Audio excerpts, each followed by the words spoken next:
ফিলিস্তিনি স্বাধীনতাকামী সংগঠন হামাসের ক্ষমতা দেখে বিখ্যাত সমরবিদরাও অবাক। বিচ্ছিন্ন হয়েও সংগঠিত হওয়ার অদ্ভুত ক্ষমতা দেখিয়েছে হামাসের সামরিক শাখা আল কাসাম ব্রিগেড।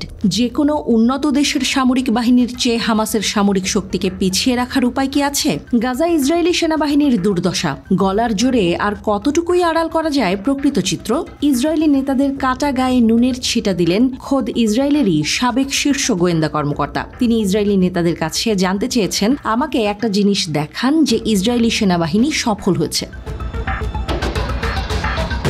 উচ্চপদস্থ ইসরায়েলি কর্মকর্তাদের দেয়া বেশ কয়েকটি বিবৃতি গাজা যুদ্ধে ইসরায়েল হেরে যাচ্ছে বলে ক্রমবর্ধমান ইসরায়েলি ঐকমত্যকে প্রতিফলিত করে। বিবৃতি এবং প্রতিবেদনে বলা হয়েছে, ইসরায়েলি দখলদারিত্ব গাজা যুদ্ধে জয়লাভ করতে পারেনি এবং উপত্যকার বিভিন্ন অঞ্চলে প্রতিরোধ গোষ্ঠীর সাথে নতুন করে ভয়াবহ সংঘর্ষে জড়িত রয়েছে। ইসরায়েলি সেনাবাহিনী এর আগে দাবি করেছিল যে তারা একাধিকবার ওইসব অঞ্চলে নিয়ন্ত্রণ নিয়েছে। ইসরায়েলের নেসেট সদস্য রাম বেন বারাক ইসরায়েলের বর্তমান পরিস্থিতির বর্ণনা দিতে গিয়ে আগের চেয়ে কড়া মন্তব্য করেছেন।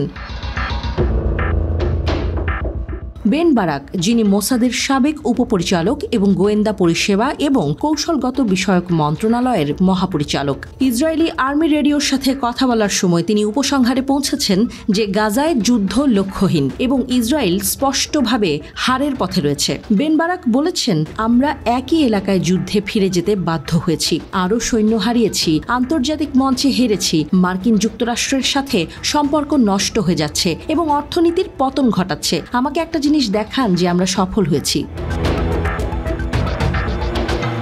হামাসের সামরিক শাখা আল কাসাম ব্রিগেডের তরফ থেকে বলা হয়, তার যোদ্ধারা গাজার দক্ষিণাঞ্চলীয় শহর রাফার পূর্বে ফাঁকা জায়গা থেকে 15 জন ইসরায়েলি সৈন্যকে হত্যা করেছে। এরপরই বেন বারাকের এই মন্তব্য এসেছে। আল কাসাম ব্রিগেডের সামরিক মুখপাত্র আবু ওবায়দার মতে, গত 10 দিনে ফিলিস্তিনি যোদ্ধারা ট্যাঙ্ক, সাঁজোয়া কর্মী বাহক ও বুলডোজার সহ 100টি ইসরায়েলি সামরিক যানকে লক্ষ্যবস্তু করেছে। মুখপাত্রের মতে, তারা টানেল উড়িয়ে রকেট ও মর্টার নিক্ষেপ করে এবং স্নাইপিং ও ক্লোজ কোয়ার্টার যুদ্ধের মাধ্যমে ইসরায়েলি সৈন্যদের ব্যাপক ক্ষয়ক্ষতি করেছে। ইসরায়েলি নেতা আভিগডর লিবারম্যান চ্যানেল 12কে বলেছেন, 3 জন পরাজিত নেতার পদত্যাগ করা উচিত। প্রধানমন্ত্রী বেনিয়ামিন নেতানিয়াহু, নিরাপত্তা মন্ত্রী ইয়োভ গ্যালান্ট এবং chief of staff Herzi Halevi. Liebermann 7 October প্রতিরোধের অভিযানের পর সরকারের ব্যর্থতার জন্য তাদের পদত্যাগের আহ্বান জানান এবং গাজার যুদ্ধে বিজয় আনতে ব্যর্থতা হিসেবে এদের দায় দেখেন। তিনি যোগ করেছেন যে নেতানিয়াহু পদত্যাগ করলেই তিনি জরুরি যুদ্ধকালীন মন্ত্রিসভায় যোগ দেবেন।